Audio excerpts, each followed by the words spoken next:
બામણાસા ઘેડ ખાતે આજરોજ અમે મુલાકાત લીધી છે। આ મુલાકાતની અંદર દેવતભાઈ કછોટ, વત્સીભાઈ કરંગિયા અને આજુબાજુના ખેતરોમાં જે પારો તૂટ્યો છે, આ પારો આજથી મહિના દિવસ પહેલાં પણ તૂટ્યો હતો। વરસાદના કારણે અને પાણી આવવાના કારણે તૂટ્યો હતો। ત્યારે તંત્રની જવાબદારી હતી કે આ પારાને તાત્કાલિક ધોરણે રિપેર કરવું, પણ અહીંયાથી તમામ ખેડૂતોએ તંત્રને રજૂઆત કરી, જીતેલા પદાધિકારીઓને રજૂઆત કરી। દુઃખની બાબત એ છે, એક પણ તંત્રના અધિકારી જે છે એના પેટમાં પાણી ન આવેલું, એક પણ અહીંયા સ્થળ ઉપર મુલાકાત ન કરવા આવ્યા। અને જીતેલા પદાધિકારીઓ તો મુલાકાત તો ન કરવા આવ્યા, પણ જવાબો એવા આપવા આવ્યા કે અમે ગામડે ગામડે અથવા અમને ખેતરે ખેતરે અમે ન ફરીએ। શું કામ ન ફરીએ? તો મત લેવા શું કામ આવો છો? અને એના કરતાં પણ વિશેષ, તંત્રએ ધ્યાન ન દીધું એટલા માટે ખેડૂતોએ પોતાના સ્વખર્ચે અહીંયા પારો બનાવ્યો।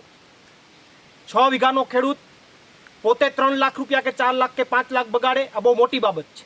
ખેડૂતોએ પોતાના સ્વખર્ચે પારો બનાવ્યો અને પારો બનાવ્યા પછી એમાં તંત્રએ છેલ્લા 2 દિવસમાં 20 થી 25 ફેરા મોકલવાનો એક પ્રયત્ન ખોટો કર્યો। એમાં પણ એવી વાત સાંભળવા મળી કે અહીંયાના ખેડૂતોના 5 ટ્રેક્ટર આવે તો એના 3 આવતા હતા। કેમ ભાઈ એટલી ઢીલી નીતિ? પણ એના કરતાં વિશેષ આજે જે પારો તૂટ્યો છે, ખેડૂતોએ બનાવ્યા પછી પારો જે તૂટ્યો છે, એ પારો તૂટ્યા પછી અહીંયા સ્થળની મુલાકાત લીધી છે। ખૂબ ગંભીર હાલત છે। અત્યારે અહીંયાથી તંત્રના અધિકારીઓને મેં પોતે ફોન કર્યા છે। તંત્રના અધિકારીઓને સ્થળની મુલાકાત લેવાનું કીધું છે। આ પારો તાત્કાલિક ધોરણે રિપેર કરાવવાનું કીધું છે। અહીંયા તાત્કાલિક ધોરણે જે નુકસાની થઈ છે એની સહાય આપવાનું કીધું છે અને ઘેડ માટે વિશેષ સહાયની વાત કરી છે। અમુક અધિકારીઓએ ફોન સ્વિચ ઓફ કરીને રાખ્યા છે। અત્યારે કેમ? અત્યારે તો એકદમ કન્ડિશન એવી છે કે દરેક અધિકારીનો ફોન ચાલુ રહેવો જોઈએ। શું કામ ચાલુ નથી? સિંચાઈ વિભાગના મુખ્ય અધિકારીનો ફોન શું કામ ચાલુ નથી? કેમ સ્વિચ ઓફ છે? કોઈ પણ ખેડૂતને ફોન કરવો હોય તો કોને કરશે?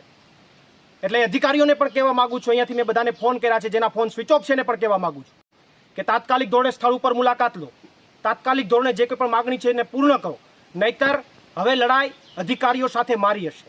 અને લડાઈની અંદર ગમે એટલી લડાઈ લડવી પડે અને એના પરિણામો જે કોઈ પણ આવશે એની એમને કોઈ પણ પરવા નથી। પણ તંત્રના અધિકારીઓને ચેલેન્જ કહે તો ચેલેન્જ, એક અપીલ કહું તો અપીલ, તાત્કાલિક ધોરણે આનો નિકાલ કરવો પડશે। બાકી આવનારા દિવસોમાં બીજી કોઈ જો અઘટિત ઘટના બની તો એની સંપૂર્ણ જવાબદારી એ તમામ અધિકારીઓની હશે અને તમામ અધિકારીઓને કોર્ટના દરવાજા સુધી લઈ જઈશ।